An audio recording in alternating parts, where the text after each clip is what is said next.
বিয়ের উপযুক্ত হওয়া মেয়েদের ফ্যামিলির উদ্দেশ্যে বলছি, আপনাদের মেয়েকে টাকার সঙ্গে বিয়ে না দিয়ে ভালো একজন মানুষের সাথে বিয়ে দিন।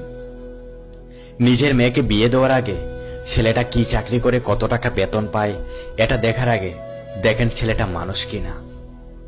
হ্যাঁ, টাকা জীবনে সবকিছু এনে দিতে পারে, কিন্তু টাকা জীবনে সুখ এনে দিতে পারে না।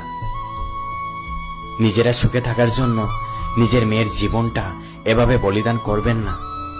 বহু মেয়ে আছে বাবা মার কথা রাখতে গিয়ে নিজের জীবনটাকে বলিদান করে মুখ বুজে সবকিছু সহ্য করে আছে। খবর নিয়ে দেখেন সে কিন্তু সুখে নাই। তাই নিজের মেয়েটাকে টাকাওয়ালা একটা অমানুষের হাতে তুলে না দিয়ে মধ্যবিত্ত পরিবারের সৎ একটা ছেলের হাতে তুলে দিন, যেন সে একটু ভালো থাকতে পারে। কখনো কারো টাকা দেখে তাকে বাছাই করবেন না। একটা মানুষকে দূর থেকে যতটুকু ভালো মানুষ মনে হয় সে কিন্তু ততটা ভালো মানুষ নয়। মনে রাখবেন, মেয়েরা কখনো খাবারের অভাবে মরে না, মেয়েরা মরে স্বামীর নির্যাতনে আর স্বামীর ভালোবাসার অভাবে।